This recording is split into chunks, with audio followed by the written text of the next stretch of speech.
திருமறை நேரம் Bible Hour presented by the National Bible College. கிறிஸ்துவின் சபையார் உங்களை வாழ்த்துகிறார்கள். Welcome to Satellite Bible Classes. வணக்கம் திருமறை நேரம் நேயர்களே, ஆண்டவர் இயேசு கிறிஸ்துவின் இனிய நாமத்திலே உங்களை அன்போடு கூட வரவேற்கிறோம்.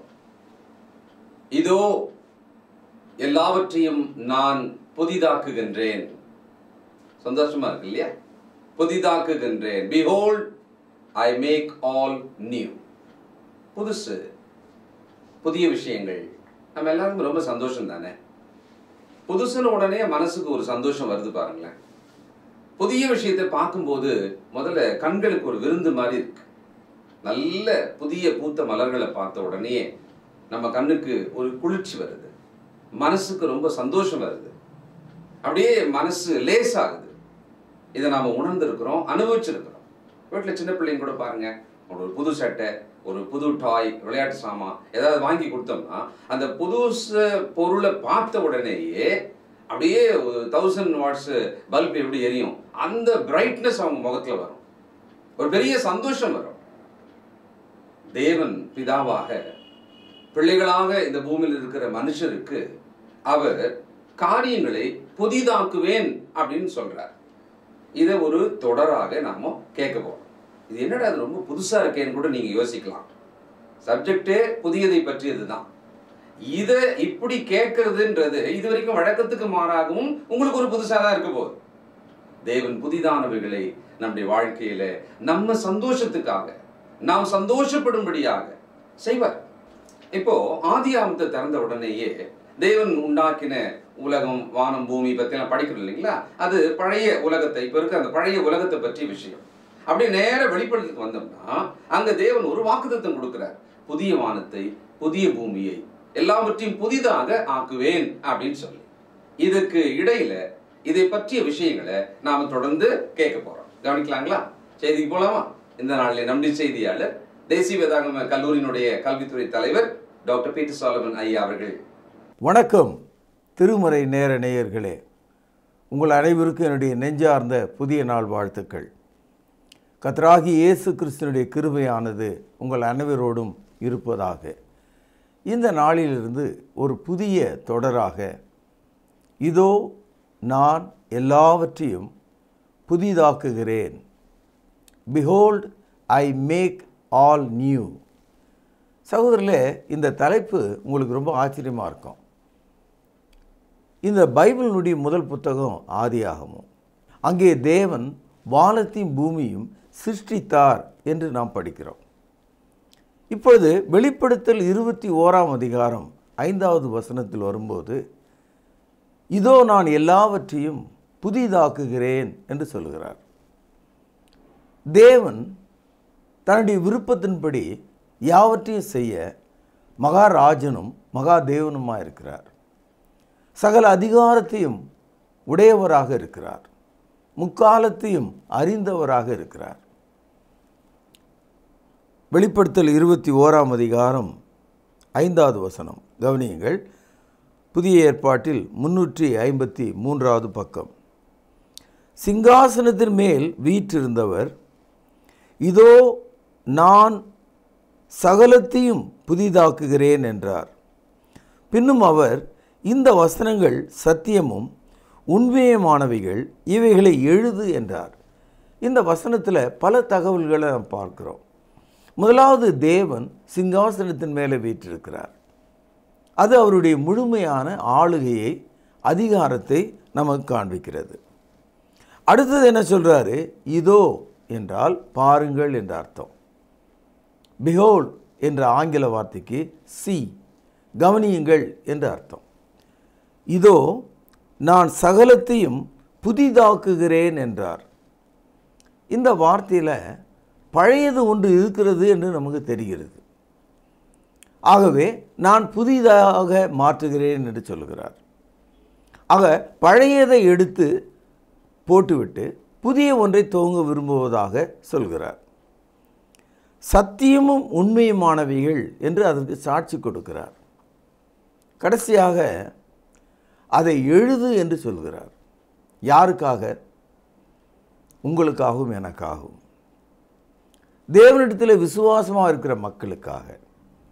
ஆக இந்த 5வது வசனத்தில் 1 தேவன் சிங்காசனத்தில் வீற்றிருக்கிறார், 2 இதோ அதை பாருங்கள், 3 தேவன் சகலத்தையும் புதிதாக்குகிறார், 4 இவைகள் சத்தியமான வசனங்கள், 5 இவைகளை எழுது என்றார். இந்த தகவலோடு இந்த செய்தியை நான் உங்களுக்கு துவங்க விரும்புகிறேன். சகோதரர்களே, இந்த பைபிளை நம்ம எடுத்து படிக்கும்போது ஆதியாகமம் 1ஆம் அதிகாரத்தில் வானத்தையும் பூமியும் அதில் உள்ள யாவற்றையும் உண்டாக்கினார் என்று படிக்கிறோம். அப்படி அவர் உண்டாக்கும்போது ஒவ்வொரு முறையும் ஒவ்வொரு நாளும் என்ன சொன்னார் என்று நீங்கள் பாருங்கள். 1ஆம் அதிகாரம் 4வது வசனத்தில் நல்லது என்று சொன்னார். அதே போல 1ஆம் அதிகாரம் 10வது வசனத்தில் நல்லது என்று சொன்னார்.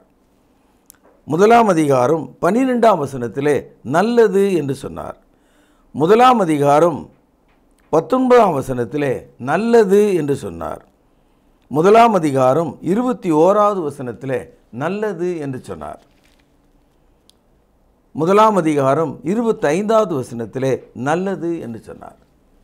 ஒவ்வொரு நாளும் தேவன் வானத்தையும் பூமியும் அதில் உள்ள யாவற்றையும் அவர் சிருஷ்டித்து கொண்டே வரும்போது முடிவாக இட் இஸ் குட், நல்லது என்று சொன்னார். சகோதரர்களே, நல்லது என்ற வார்த்தைக்கு எதிர்மறை என்ன? கெட்டது. இந்த குட் என்ற வார்த்தைக்கு ஆப்போசிட் என்ன? பேட். அப்போது நல்லதாக பார்த்த எல்லாம் ஏதோ ஒரு காரணத்தினால மீண்டும் புதிதாக படைக்கப்பட வேண்டியது அவசியமாக இருக்கிறது. அதனால தான் சொல்கிறாரு, சிங்காசனத்தின் மேல் வீற்றிருந்தவர் இதோ நான் சகலத்தையும் புதிதாக்குகிறேன் என்று சொன்னார்.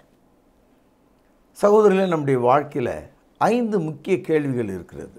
முதலாவது, நம்முடைய வாழ்க்கையில் யாராக இருந்தாலும் சரி, அந்த என்ன வயது உடையவர்களாக இருந்தாலும் சரி, ஏதாவது ஒரு வகையில் நாம் புதிதாகவே இருக்க விரும்புகிறோம். புதிய வீடு, புதிய உடை, புதிய வாகனம், எல்லாமே புதிதாக இருக்க வேண்டும் என்று மனிதர்களுடைய நம்முடைய மனது விரும்புவதை நாம் பார்க்கிறோம். பழையதை ஏதோ ஒரு காரணம் இல்லாமலேயே நம்ம வெறுக்கிறோம். புதியதன் மீது நம்முடைய மனம் ரொம்ப ஆவலாக இருக்கிறது. அடுத்ததாக, ஒரு மனிதன் தன்னுடைய வாழ்க்கையை பார்க்கும்போது நான் ஒரு புதிய மனிதனாக விரும்புகிறேன் என்று அவன் நினச்சா, யோவான் எழுதிய சுவிசேஷம் 3வது அதிகாரம் 4வது வசனத்தில் நிக்கதேமு என்ற ஒரு மனிதன் இப்படி ஒரு கேள்வியை இயேசுவினிடத்தில் கேட்டான். ஒருவன் முதிர் வயதாக இருக்கையில் அவன் தன் தாயின் கர்ப்பத்திலே பிரவேசித்து 2ஆம் தரம் பிறக்கக்கூடுமா? இயேசுநாதர் அவனிடத்துல சொன்னார், நீ மறுபடியும் பிறக்கணும் அப்படின்னு. புதிதாக ஒரு மனிதன் பிறக்க வேண்டுமானால் மீண்டும் தாய் வயிற்றுக்குள்ளே சென்று நாம் பிறக்க முடியுமா? முடியாது. ஆக மனிதர்களாகிய நாம் மீண்டும் நாம் தாய் வயிற்றின் வழியாக புதிதாக பிறக்க முடியாது.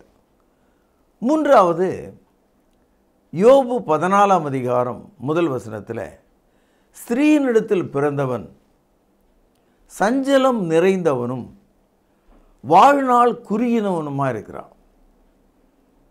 மனிதனுடைய வாழ்க்கையில் சரிபாதி சஞ்சலம். சஞ்சலம்னா சாரோஸ். வாழ்நாள் குறுகினவன், ஷார்ட் அண்ட் ஆஃப் லைஃப். எந்த மனிதனுக்கும் திருப்தியே இல்லை. இன்னும் ஒரு 100 வருடங்கள் வாழ வேண்டும் என்று தான் எல்லாம் விரும்புகிறாங்க. நாளைக்கு சாகிற ஆள் கூட இன்றைக்கி ₹1,00,000 செலவு பண்ணி கூட ஆஸ்பத்திரியில் தன்னை காப்பாற்றி கொள்ள தான் விரும்புகிறான். அவன் குடும்பமும் விரும்புது. அவன் வாழப்போவது அடுத்த 24 மணி நேரமாக இருந்தால் கூட அவன் உயிரை காக்க எல்லாரும் முயற்சி பண்ணுறதை நாம் பார்க்குறோம். நம்முடைய வாழ்வு மிகவும் குறைவு.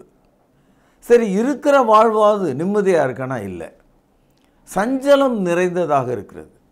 ஒரு மரத்தை பார்த்து அதன் கிளைகளை பார்த்து கிளைகளில் உள்ள இலைகளை எல்லாம் நம்ம பார்ப்போமானால் ஆக பல லட்சம் இலைகள் இருக்கலாம். அது மாதிரி நம்முடைய இருதயத்தில் பல லட்சம் சோதனைகளும் குழப்பங்களும் வேதனைகளும் சஞ்சலங்களும் நிறைந்ததாக இருக்கிறது. ஆகவே ஸ்திரீயினிடத்தில் பிறந்தவன் சஞ்சலம் நிறைந்தவனும் வாழ்நாள் குறுகினவனுமாக இருக்கிறான். மனிதன் எப்போதும் ஒரு கேள்வியை கேட்டுக்கொண்டே இருக்கிறான். அந்த கேள்வி என்னன்னா, இந்த மரண சரீரத்தினின்று என்னை விடுதலை ஆக்குபவர் யார்? Who can deliver me from this body? இந்த சரீரத்திலிருந்து என்னை விடுதலை செய்பவர் யார்? ஐந்தாவதாக, வாழ்க்கையை பார்க்கும்போது சூரியனுக்கு கீழே மனிதன் என்ன நினைக்கிறான்? பிரசங்கியினுடைய புத்தகம் 1ஆம் அதிகாரம் 2வது வசனம், மாயை மாயை எல்லாம் மாயை என்று பிரசங்கி சொல்கிறார். மாயை என்று சொன்னால் ஒன்றுமில்லை. ஆங்கிலத்தில் வேனிட்டி என்ற ஒரு வார்த்தை. ஆக வாழ்க்கை ஒரு மாயையாக இருக்கிறது, அது நிஜமில்லை என்பது போல இருக்கிறது. 3ஆம் வசனம் பாருங்கள், சூரியனுக்கு கீழே மனுஷன் படுகிற எல்லா பிரயாசத்தினாலும் அவனுக்கு பலன் என்ன? இன்றைக்கு உலக கோடீஸ்வரர்களை யாராக இருந்தாலும் சரி, சூரியனுக்கு கீழே அவன் பட்ட எல்லா பிரயாசத்துக்கும் முடிவு என்று ஒன்றுமே இல்லை. எல்லாவற்றையும் அவன் விட்டு வெறுமையாக திரும்பி செல்ல வேண்டியது அவசியமாக இருக்கிறது. 4வது வசனம், ஒரு சந்ததி போகிறது, மறு சந்ததி வருகிறது, பூமியோ என்றென்றைக்கும் நிலைத்திருக்கிறது. ஆகவே மனிதன் இந்த 5 கேள்விகளை உடையவனாக இருக்கிறான். முதலாவது, நான் மறுபடியும் என்னை புதிதாக்கி கொள்ள முடியுமா? இரண்டாவது, என் தாயின் கர்ப்பத்தின் வழியாக மீண்டும் பிறக்க முடியுமா? மூன்றாவது, ஏன் என்னுடைய வாழ்க்கை சஞ்சலமும் குறைவும் நிறைந்ததாக இருக்கிறது? 4, இந்த சரீரத்திலிருந்து யார் என்னை விடுதலை செய்ய முடியும்? 5, சகலமும் மாயையாக இருக்கிறதே. ஆகவே நிர்வாணியாய் பிறந்தான், நிர்வாணியாய் திரும்புகிறான். அவன் கொண்டு வந்ததும் ஒன்றுமில்லை, கொண்டு செல்வதும் ஒன்றுமில்லை. அவன் வந்தபடியே திரும்பி செல்கிறான். சகோதரர்களே, இங்கே தேவன் எல்லாவற்றையும் புதிதாக்குகிறேன் என்று சொல்கிறார். இந்த நாளில் அன்பு தாயே, தகப்பனே, அன்பு தங்கையே, தம்பியே, போதகர்களே, நம்முடைய வாழ்க்கையில் புதிதாக எல்லாவற்றையும் அனுபவிக்கவும், பார்க்கவும், பழகவும், புதிதாக எல்லாவற்றையும் செய்து சாப்பிடவும், புதிதாக அந்த வாசனையை நுகரவும் நாம் விரும்புகிறோம். நேற்று கசங்கிய ரோஜாவுக்கும் இன்று பூத்த ரோஜாவுக்கும் எவ்வளோ பெரிய வேறுபாடு! நேற்று சமைத்த உணவுக்கும் இன்று சமைத்த உணவுக்கும் எவ்வளோ பெரிய வேறுபாடு! நேற்று உடுத்திய உடைக்கும் இன்று உடுக்கும் புதிய உடைக்கும் எவ்வளோ பெரிய வேறுபாடு! வாழ்க்கையில் எல்லாம் புதிதாக இருக்க வேண்டும் என்று நம்முடைய பார்வை விரும்புகிறது, நம்முடைய காதுகள் விரும்புகிறது, நம்முடைய மனம் லாய்க்கிறது. புதிய காரியங்கள் நமக்கு மகிழ்ச்சியை தருகிறது. சகோதரர்களே, இந்த பைபிள் மனிதனுக்கு நீ ஒரு புதிய துவக்கத்தை செய்ய வேண்டும் என்று சொல்கிறது. அந்த துவக்கத்தை நான் துவங்கி தருகிறேன் என்று கடவுள் சொல்கிறார். அதனால்தான் நாம் இந்த பைபிளை எடுத்து வாசிக்கிறோம். வானத்தையும் பூமியை சிருஷ்டித்த தேவன் முதல் 6 நாளில் 6 முறை நல்லது என்று சொன்னார். நல்லதாக தென்பட்டவைகள் தேவனுக்கு இப்பொழுது நல்லதாக தென்படவில்லை. ஆகவே நான் எல்லாவற்றையும் புதிதாக்குகிறேன் என்று சொல்கிறார். புதிதாக்கும்படியாக அவர் விரும்புகிறார். இந்த நாளில் பழைய கடன், பழைய வியாதி, பழைய மனவலிகள், பழைய குடும்ப தொல்லைகள், பழைய விரோதங்கள், எல்லா பழைய காரியங்களிலும் மூழ்கி கிழிந்து போன ஒரு பாயை போல, நைந்து போன ஒரு போர்வையைப் போல, கலங்கி போன ஒரு தண்ணீரைப் போல, கெட்டு போன ஒரு உணவைப் போல நம்முடைய வாழ்வு நாற்றம் உள்ளதாக, வேதனை நிறைந்ததாக, ஒரு கால் கேள்வியற்றதாக இருக்கலாம். இந்த காலையில் நீங்கள் கர்த்தராகிய இயேசுவின் நாமத்தில் புதிதாக மாற வேண்டும். தேவன் உங்களை புதிதாக செய்ய விரும்புகிறார். பழையவைகளை எல்லாம் களைந்து புதியவைகளை துவக்க அவர் விரும்புகிறார். உங்களை அன்போடு அழைக்கிறேன். ஆதியாகமம் 2வது அதிகாரம் 15வது வசனம். தேவனாகிய கர்த்தர் மனுஷனை ஏதேன் தோட்டத்திலே அழைத்து கொண்டு வந்து அதை பண்படுத்தவும் காக்கவும் வைத்தார். தேவனாகிய கர்த்தர் மனுஷனை நோக்கி, நீ தோட்டத்தில் உள்ள சகல விருட்சத்தின் கனியையும் புசிக்கவே புசிக்கலாம், ஆனாலும் நன்மை தீமை அறியத்தக்க விருட்சத்தின் கனியை புசிக்க வேண்டாம், அதை நீ புசிக்கும் நாளிலே சாகவே சாவா என்று கட்டளையிட்டார். சகோதரர்களே, நம்ம அதிகமாக பல முறை கேட்கிற ஒரு வார்த்தை ஏதேன், இங்கிலீஷில் ஏடன் அப்படின்னு நம்ம சொல்கிறோம்.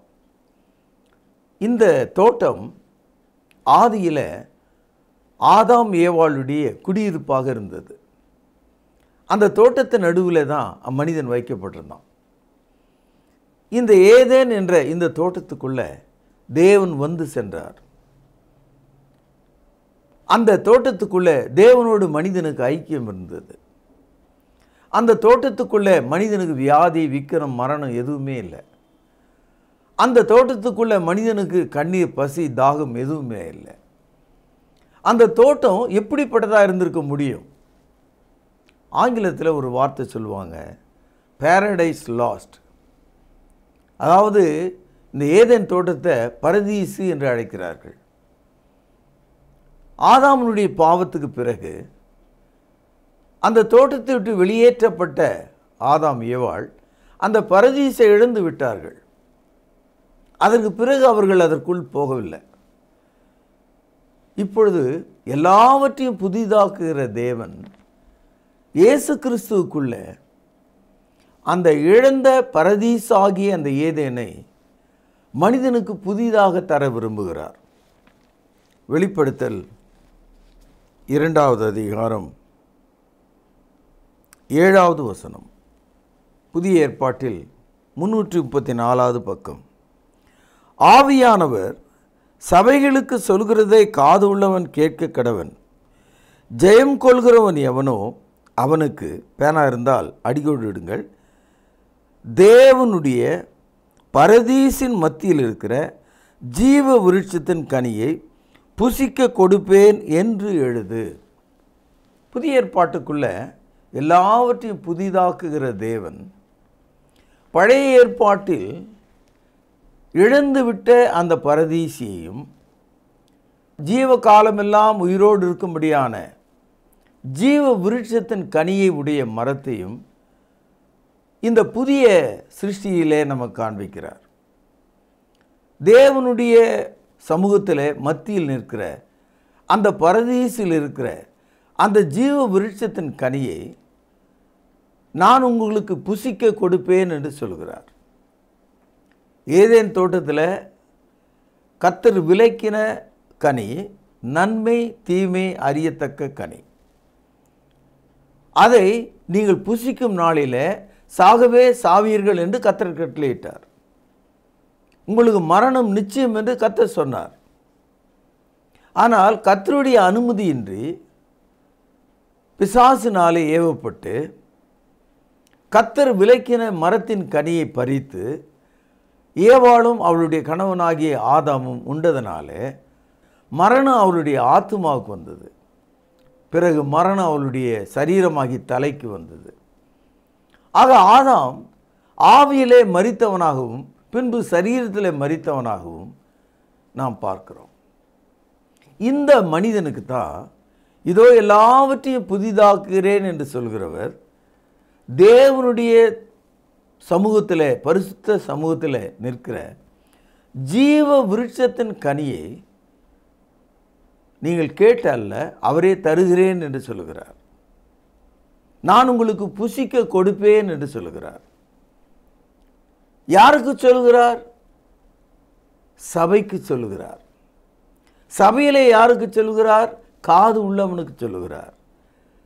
யார் சொல்லுவது? பரிசுத்த ஆவியானவர் பேசுகிறார். ஆக பரிசுத்த ஆவியானவர் சபைகளுக்கு காது உள்ளவன் கேட்க கடவன் என்று சொல்கிறார். ஆகவே பழைய ஏற்பாடு இழந்ததாகவும் பழையதாகவும் இருக்கிறது. புதிய ஏற்பாடு புதியதாகவும் ஜீவ விருட்சத்தைப் போல உண்ணக்கூடியதாகவும் இருக்கிறது. வெளிப்படுத்தல் 21ஆம் அதிகாரம் 6வது வசனம். அன்றியும் அவர் என்னை நோக்கி, ஆயிற்று, நான் அல்பாவும் ஒமேகாவும் ஆதியும் அந்தமுமாயிருக்கிறேன். தாகமாயிருக்கிறவனுக்கு நான் ஜீவ தண்ணீரில் இலவசமாய் கொடுப்பேன். சகோதரர்களே, இந்த வசனத்தை நீங்கள் படிக்கும்போது பாருங்கள், 6வது வசனத்தில் அன்றியும் அவர் என்னை நோக்கி ஆயிற்று. இதை நீங்கள் அப்படியே தள்ளி கொண்டு போக வேண்டாம். எதை ஆயிற்று என்று சொல்கிறார்? சகோதரர்களே, இயேசு கிறிஸ்து சிலுவையிலே தொங்கிக் கொண்டிருக்கும் போது அவர் 7 வார்த்தைகளை பேசினதாக நாம் அறிவோம். அவர் பேசிய கடைசி வார்த்தை அவருடைய மரணத்துக்கு ஒரு முன்பு நடந்த ஒரு விஷயம். இயேசு மரிப்பதற்கு முன்பாக அந்த வார்த்தையை சொன்னார். என்ன சொன்னார்? யோவான் 19ஆம் அதிகாரம் 30வது வசனத்தில் முடிந்தது என்று சொன்னார். அப்பொழுது அவர் தன்னுடைய ஆவியை விட்டு மரித்தார். அப்படியானால் இயேசு கிறிஸ்து பூமியில் வாழ்ந்த காலத்தில் அவர் செய்ய வேண்டிய பணிகள், நிறைவேற்ற வேண்டிய வேலைகள், அவர் உறுதி பண்ண வேண்டிய காரியங்கள் அப்பொழுது முடிந்தது என்று சொல்லுகிறார். அவர் மனிதனாய் வந்ததின் நோக்கம் முடிந்தது என்று சொல்கிறார். ஜீவகாலமெல்லாம் மரண பயத்திலே அடிமைப்பட்டிருந்த நம்மை விடுதலை செய்யும்படி பிசாசானவனை தன்னுடைய மரணத்தினாலே அழிக்கும்படிக்கு வந்தவர். நியாயப்பிரமாணத்தினாலே நீதிமானாக்கப்பட முடியாத மனுகுலத்தை தமது சுவாதீன பிரமாணத்தினாலே விடுதலையாக்க வந்தவர். சிலுவையிலே தான் கொடுத்த கடைசி வார்த்தை முடிந்தது. ஆங்கிலத்தில் பெய்ட் இன் ஃபுல் என்று மொழிபெயர்த்திருக்கிறார்கள். சில மொழிபெயர்ப்புகளில் இட் இஸ் ஃபினிஷ்ட் என்று மொழிபெயர்த்திருக்கிறார்கள். இதே வார்த்தையை தான் இந்த 21ஆம் அதிகாரம் 6வது வசனத்திலும் பார்க்கிறோம். It is finished, it is done. ஆயிற்று. எது ஆயிற்று? புதிதாக எல்லாவற்றையும் துவங்கும்படியான வேலை இப்பொழுது ஆயிற்று. இப்பொழுது அவர் புதிய காரியங்களை செய்யும்படியாக இறங்கிவிட்டார். ஆகவே சொல்கிறார், சிங்காசனத்தின் மேல் வீற்றிருந்தவர், இதோ நான் சகலத்தையும் புதிதாக்குகிறேன் என்றார். பின்னும் அவர், இந்த வசனங்கள் சத்தியமும் உண்மையுமானவைகள், இவைகளை எழுது என்றார். நண்பர்களே, இந்த காலையில் நாம் கேட்ட நம்பிக்கை ஊட்டும் இந்த நல்ல வசனங்கள், நம்பிக்கை ஊட்டும் இந்த தலைப்பு, நான் எல்லாவற்றையும் புதிதாக்குகிறேன் என்று சொல்கிற நமது ஆண்டவரிடத்தில் நாம் திரும்ப வேண்டும். பழையவைகளால், புளித்து போனவைகளால், நாற்றங்களால், புழுக்களால் நிறைந்த நம்முடைய வாழ்வை மாற்றிக்கொள்ள வேண்டும். நம்மை மாற்றும் சக்தியை அவர் தருவார். நம்மை உயிர்ப்பிக்க மாற்றலை அவர் நமக்கு தருவார். நம்முடைய கொடிய துர்குணத்தை அவர் மாற்றுவார். அவர் புதிதாக நம்மை செய்வார். இந்த நாளில் அவரிடத்தில் திரும்பத்தக்கதாக உங்களை அழைத்து இந்த நற்செய்தி நான் இங்கே நிறைவு செய்கிறேன். பிரார்த்தனை செய்வோம். பரலோகத்திலே வாசமாக இருக்கிற அற்புதமான தகப்பனே, எல்லாவற்றையும் நான் புதிதாக்குகிறேன் என்ற இந்த செய்தி எங்கள் காதுகளில் மிகவும் அழகாகவும் மகிழ்ச்சியாகவும் கேட்பதற்கு இனிமையாகவும் எங்களை உயிர்ப்பிக்கக்கூடியதாகவும், ஆண்டவரே, அடுத்த நாளை பற்றிய சந்தோஷத்தால் நிறையக்கூடியதாகவும் இருக்கிறது. கேட்டுக்கொண்ட மக்களை நீர் புதிதாக மாற்றும். அவர்கள் எந்த நிலையில் இருந்தாலும் அவர்களை புதிதாக மாற்றும். எந்த நோயிலே படுத்திருந்தாலும் அவர்களை புதிதாக மாற்றும். எந்த கடன் சுமையில் அடிமைப்பட்டிருந்தாலும் அவர்களை புதிதாக மாற்றும். எந்த கொடிய வேதனையில் அவர்கள் இருந்தாலும் அவர்களை புதிதாக மாற்றும். பிசாசின் அந்தகார கட்டுகளிலிருந்து உமது மக்களை புதிதாக மாற்றும். இயேசுவின் நாமத்தில் ஜெபம் கேளும் பரிசுத்த நிறைந்த நல்ல பிதாவே, ஆமென். இயேசு கிறிஸ்துவின் ஒப்பற்ற நாமத்தில் திருமறை நேர நேயர்களுக்கு காலை வணக்கம். என்ன நேயர்களே, ஒரு புதிய தொடரை ஒரு புதிய உற்சாகத்தோடு பார்க்க ஆரம்பித்திருக்கிறீர்கள். இதோ நான் சகலத்தையும் புதிதாக்குகிறேன். இதுதான் இந்த தொடரினுடைய தலைப்பு. வெளிப்படுத்தின விசேஷத்திலிருந்து இந்த தலைப்பு எடுக்கப்பட்டிருந்தாலும் பொதுவாக வேதத்தில் தேவனானவர் எவைகள் எல்லாம் நமக்கு புதிதாக மாற்றி கொடுத்திருக்கிறார், இன்றைய நாளிலே நமக்கு தேவையானவைகள் எவை என்பதை இந்த தொடரின் மூலமாக நீங்கள் அறிந்து கொள்வீர்கள். உதாரணமாக, தேவன் ஆதியிலே வானத்தையும் பூமியையும் சிருஷ்டித்தார், மனிதனை உருவாக்கினார். ஆனால் அந்த மனிதன் பாவம் செய்த பொழுது மீண்டும் அவனுக்கு ஒரு புதிய சிருஷ்டிப்பை கொடுக்கிறார். அதாவது கிறிஸ்துவுக்குள் ஒரு மனிதனை தேவன் புதிய சிருஷ்டியாக மாற்றுகிறார். அப்படி என்றால் ஏற்கனவே உண்டாக்கப்பட்ட மனிதன் கிறிஸ்துவுக்குள் புதிதாக மாற்றம் பெறுகிறான், புதிய சிருஷ்டியாக மாறுகிறான். இப்படி ஒவ்வொரு நாளும் ஒரு புதிய காரியத்தை நீங்கள் படிக்க போகிறீர்கள். நேர்களே, இதற்காக தனி நோட்டு புத்தகம் நேரத்தை ஒதுக்கி பேனா பென்சிலோடு காத்திருங்கள். இந்த தகவலை எல்லாம் சேகரித்துக் கொள்ளுங்கள், பிறருக்கு சொல்லுங்கள். இந்த நிகழ்ச்சியை பற்றிய கருத்துக்கள், இந்த நிகழ்ச்சியை பற்றி ஏதாவது கேள்விகள் இருக்குமானால் எங்களோடு பகிர்ந்து கொள்ளுங்கள். கேள்விகள் கேட்டு பதில் பெற்றுக்கொண்டவர்களை நாங்கள் பாராட்டுகிறோம். புதிய ஏற்பாட்டு சத்தியத்துக்கு கீழ்ப்படிந்து கிறிஸ்துவின் சபையில இணைக்கப்பட்டவர்களை நாங்கள் வாழ்த்துகிறோம். நேர்களே, இன்று நீங்கள் கேட்ட இதோ நான் சகலத்தையும் புதிதாக்குகிறேன் என்ற தலைப்பில் கேட்ட இந்த செய்திக்கான பரிசு கேள்வி இதுதான். ஆதியாகமத்தில் தேவன் தன்னுடைய சிருஷ்டிப்பை எப்படி பார்த்தார்? சுலபமான கேள்விதான். வேதத்தை படியுங்கள். இன்று கேட்ட செய்தியினுடைய குறிப்புகளை ஆராய்ந்து பாருங்கள். சரியான பதிலை உடனே எழுதுங்கள். மீண்டும் சொல்கிறேன், எழுதிக் கொள்ளுங்கள். ஆதியாகமத்தில் தேவன் தமது சிருஷ்டிப்பை எப்படி பார்த்தார்? எழுதிக் கொண்டீர்களா? நிச்சயமாக சரியான பதிலுக்கு நல்ல பரிசுகள் காத்திருக்கிறது. உங்களுடைய ஜெப குறிப்புகளை எழுதி அனுப்புங்கள். உங்களுக்காக நாங்கள் நாள்தோறும் ஜெபிக்கிறோம். கர்த்தர் நிச்சயமாய் பெரிய காரியங்களை செய்வார். அது மட்டுமல்ல, எங்களிடத்துல சமீபத்தில் ஒளிபரப்பான நிகழ்ச்சிகள் DVD வடிவில் கிடைக்கிறது. வாங்கி பயன்படுத்துங்கள், பிறருக்கும் கொடுத்து உற்சாகப்படுத்துங்கள். அது மட்டுமல்ல, ஆவிக்குரிய புத்தகங்கள், திருச்சபைக்கு தேவையான பந்தி பாத்திரங்கள், காணிக்கை பைகள் தேவைப்படுவோர் தொடர்பு கொள்ளுங்கள். மீண்டும் இதே நேரம் இதே சேனலில் உங்களை சந்திக்கும் வரை தேவ கிருபையும் சமாதானமும் உங்கள் அனைவருடன் கூட இருப்பதாக. தொடர்பு கொள்ள வேண்டிய முகவரி: திருமறை நேரம், 58 சர்ச் தெரு, குமரன் நகர், சென்னை 6,82,000. தொலைபேசி எண் 044255000882. செல்போன் 9385500882. கர்த்தாவே, தேவர்களில் உமக்குப்பானவர் யார்? வானத்திலும் பூமியிலும் உமக்குப்பானவர் யார்? உமக்குப்பானவர் யார்? உமக்குப்பானவர் யார்? வானத்திலும் பூமியிலும் உமக்குப்பானவர் யார்?